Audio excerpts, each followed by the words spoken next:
आज मैं आपको एक बहुत ही खास त्योहार की कहानी सुनाने जा रहा हूँ, जिसका नाम है दशहरा, जिसे विजयादशमी भी कहा जाता है। दशहरा सिर्फ एक त्योहार ही नहीं, बल्कि अच्छाई की जीत और बुराई की हार का सबसे बड़ा प्रतीक है। ये त्योहार हमें सिखाता है कि चाहे बुराई कितनी भी ताकतवर क्यों न हो, अंत में जीत हमेशा सत्य और धर्म की ही होती है। भारत में वैसे तो साल भर कई त्योहार मनाए जाते हैं।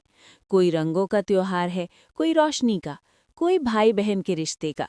लेकिन दशहरे का अपना ही अलग जादू है, क्योंकि ये त्योहार हमें दो बड़ी पौराणिक कथाओं की याद दिलाता है। पहली, भगवान राम और रावण की कहानी, और दूसरी, माँ दुर्गा और राक्षस महिषासुर की। बच्चों सोचो जरा, एक तरफ 10 सिर वाला राक्षस रावण, जो बहुत शक्तिशाली था लेकिन घमंडी और अधर्मी, और दूसरी तरफ माँ दुर्गा, जो 9 दिनों तक युद्ध करके बुराई का अंत करती हैं। और हाँ, दशहरे को सिर्फ एक ही जगह नहीं, बल्कि पूरे भारत में अलग-अलग तरीकों से मनाया जाता है। कहीं रावण के पुतले जलाए जाते हैं, कहीं दुर्गा माँ की प्रतिमा का विसर्जन होता है, तो कहीं घरों को सजाकर लोग खुशी-खुशी विजयादशमी मनाते हैं। तो बच्चों, अब हम धीरे धीरे जानेंगे आखिर दशहरा क्यों मनाया जाता है, इसकी कहानियों में क्या क्या छिपा है, और ये हमें कौन सी बड़ी सीख देता है। तो चलो मेरे साथ दशहरे के इस रंग बिरंगे सफर पर चलते हैं। बच्चों, बहुत समय पहले की बात है। अयोध्या नाम की एक नगरी थी, जिसे सतयुग का स्वर्ग कहा जाता था। उस नगरी के राजा थे महाराज दशरथ। उनके 4 बेटे थे, राम, लक्ष्मण, भरत और शत्रुघ्न। इनमें सबसे बड़े थे राम। राम सिर्फ राजकुमार ही नहीं, बल्कि सत्य, धर्म और मर्यादा के प्रतीक माने जाते थे। उनकी पत्नी थी सीता, जो बहुत पवित्र और साहसी थीं। राम और सीता के साथ हमेशा रहते थे उनके छोटे भाई लक्ष्मण। एक दिन परिस्थितियां ऐसी बनी कि राम, सीता और लक्ष्मण को 14 साल का वनवास मिला। तीनों ने बिना शिकायत किए महल छोड़ दिया और जंगलों में रहने लगे। वहां वे साधुओं की मदद करते, राक्षसों से रक्षा करते और बहुत सादा जीवन जीते। उसी समय लंका का राजा था रावण। वो बहुत बड़ा विद्वान था, शिवजी का भक्त भी था, लेकिन उसमें अहंकार और लालच बहुत था। रावण की नज़र सीता पर पड़ी और उसने सीता को छल से उठा लिया। वो साधु का वेश धरकर आया और जैसे ही सीता ने उसे भोजन देने के लिए लक्ष्मण रेखा पार की, रावण ने अपना असली रूप दिखाया और उन्हें उठा ले गया। वो अपने आकाश मार्ग वाले रथ में बैठाकर सीता को लंका ले गया। सीता को ढूंढते ढूंढते राम और लक्ष्मण की मुलाकात हुई हनुमान और वानरराज सुग्रीव से। राम ने उनकी मदद की और बदले में वानरों ने राम की सहायता करने का वचन दिया। इस तरह बनी वानर सेना। हनुमान जी ने समुद्र पार करके लंका पहुंचकर सीता माता को ढूंढ निकाला और उन्हें राम का संदेश दिया। उन्होंने लंका में अपनी पूंछ से आग लगा दी और पूरे नगर को जला डाला। फिर वो समय आया जब राम और रावण के बीच भयंकर युद्ध हुआ। राम की सेना में थे वानर, भालू और हनुमान जैसे पराक्रमी योद्धा। रावण की सेना में थे असुर, राक्षस और उसके भाई कुंभकर्ण और बेटा मेघनाद। कई दिनों तक ये युद्ध चला। लक्ष्मण ने मेघनाद को मार गिराया। हनुमान ने संजीवनी बूटी लाकर लक्ष्मण की जान बचाई। विभीषण भाई ने भी राम का साथ दिया, क्योंकि वो जानता था कि राम धर्म के मार्ग पर है। आखिरकार दशमी के दिन राम और रावण आमने सामने खड़े हुए। रावण के 10 सिर थे। हर सिर ज्ञान और शक्ति का प्रतीक था, लेकिन वो अहंकार से भरे हुए थे। राम ने पहले रावण के 9 सिर गिराए, लेकिन वे बार बार वापस उगाते। फिर विभीषण ने राम को बताया, भाई राम, रावण के दिल में अमृत है, वही उसका जीवन स्रोत है। राम ने भगवान शिव का स्मरण करके अपना दिव्य बाण चलाया। वो बाण सीधा रावण के हृदय में जाकर लगा और रावण धराशायी हो गया। पूरे लंका में जय श्री राम के नारे गूंज उठे। उस दिन के बाद से हर साल हम दशहरा मनाते हैं। हम रावण के पुतले को जलाते हैं ताकि हमें याद रहे कि चाहे बुराई कितनी भी ताकतवर हो, अंत में जीत हमेशा अच्छाई, सत्य और धर्म की ही होती है। तो बच्चों, ये थी भगवान राम और रावण की अद्भुत कथा। अब आप समझ गए ना कि दशहरा क्यों इतना खास है? ये त्योहार हमें सिखाता है कि अगर हम सच्चाई और धर्म के रास्ते पर चलें, तो कोई भी बुराई हमें हरा नहीं सकती। बच्चों, दशहरे की एक और बहुत ही अद्भुत और रोचक कहानी है, माँ दुर्गा और महिषासुर की। ये कहानी हमें बताती है कि जब जब बुराई बहुत बढ़ जाती है, तब ईश्वर किसी न किसी रूप में आकर अच्छाई की रक्षा करते हैं। बहुत समय पहले की बात है। एक राक्षस था, महिषासुर। वो बहुत बलशाली था और भैंस का रूप धारण कर सकता था। महिषासुर ने कठोर तपस्या करके भगवान ब्रह्मा से एक वरदान मांगा कि हे प्रभु, मुझे कोई देवता न मार सके। ब्रह्मा जी ने उसे वरदान तो दे दिया, लेकिन उन्होंने सोचा भी नहीं था कि महिषासुर इस वरदान का गलत इस्तेमाल करेगा। वरदान पाकर महिषासुर घमंडी हो गया। उसने देवताओं को हराकर स्वर्ग पर कब्जा कर लिया। इंद्रदेव, वरुण देव, अग्निदेव सब हार गए। देवता बहुत दुखी हुए और वे ब्रह्मा, विष्णु और शिवजी के पास मदद मांगने पहुंचे। तीनों देवताओं ने मिलकर अपनी शक्तियां एकत्र की। उनकी तेज रोशनी से एक अद्भुत देवी प्रकट हुई, माँ दुर्गा। माँ दुर्गा के 10 हाथ थे। हर हाथ में अलग अलग अस्त्र शस्त्र थे। त्रिशूल, तलवार, धनुष, बाण, गदा और चक्र। उनका वाहन था शेर। देवताओं ने कहा, माँ, केवल आप ही महिषासुर को हर सकती हैं।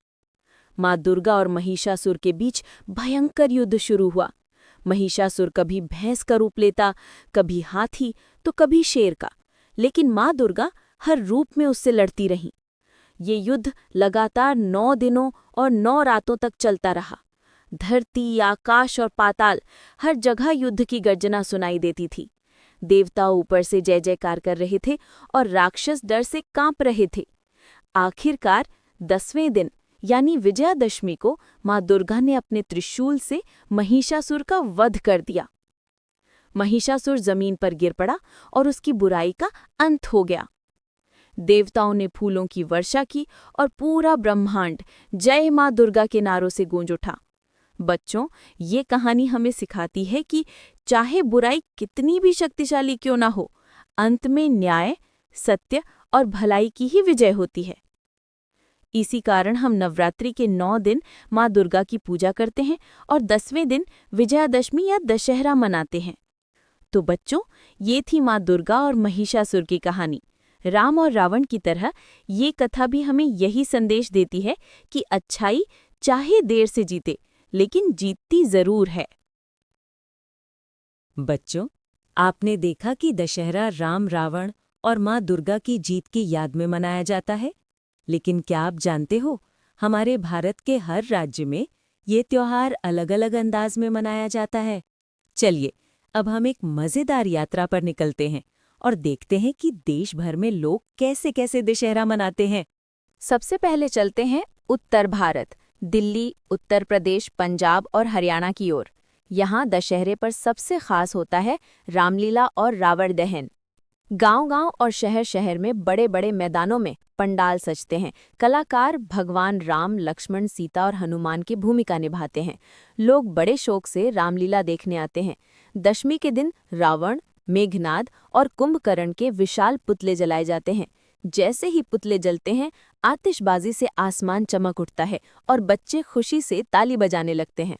अब चलो पूरब की ओर, पश्चिम बंगाल, असम और उड़ीसा में। यहाँ दशहरे को कहते हैं दुर्गा पूजा। दुर्गा माँ की भव्य प्रतिमाएं बनाई जाती हैं और सुंदर सुंदर पंडाल सजाए जाते हैं। लोग ढोल नगाड़ों और ढाक की धुन पर नाचते गाते हैं। माँ दुर्गा को स्वादिष्ट भोग चढ़ाया जाता है और सब मिलकर प्रसाद खाते हैं। दशमी के दिन माँ की प्रतिमा को नदी या तालाब में विसर्जित किया जाता है। लोग विदाई देते हुए गाते हैं, आस्चे बॉत्सर आबार होबे, यानी अगले साल फिर मिलेंगे।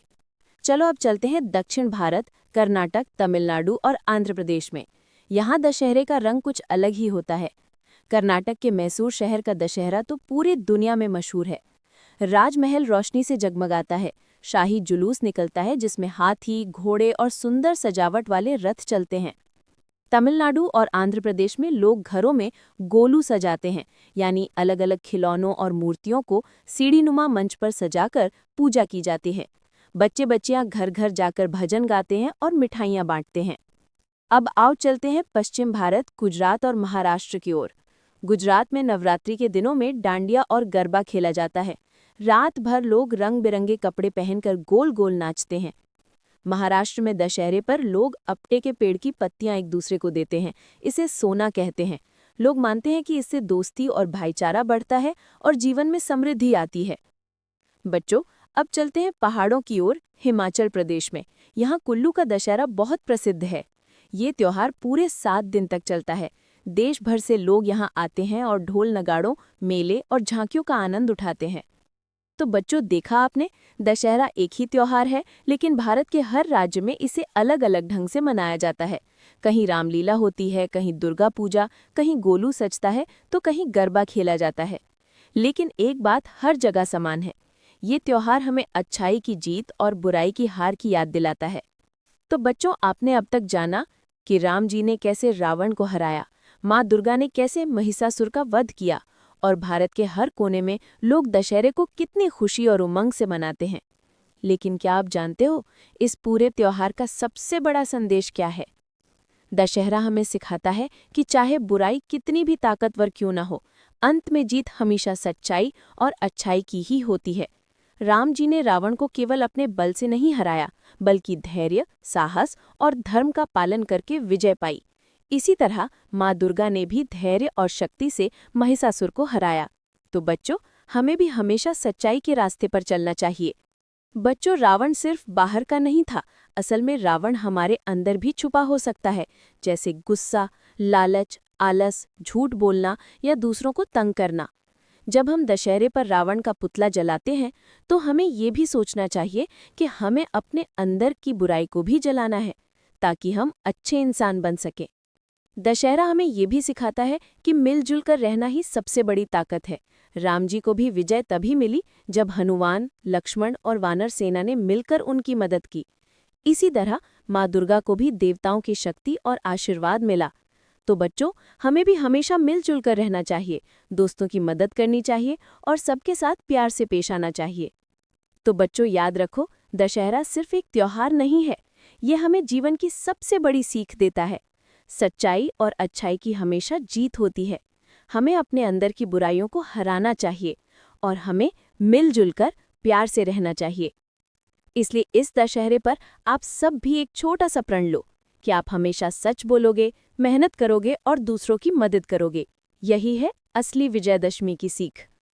तो बच्चों, आपको कैसी लगी दशहरे की ये पूरी कहानी? अगर मज़ा आया हो तो अपने दोस्तों के साथ ये वीडियो ज़रूर शेयर करना। और हाँ, अगले त्योहार पर हम एक और नई कहानी लेकर आएंगे। तब तक के लिए जय श्री राम और जय माँ दुर्गा।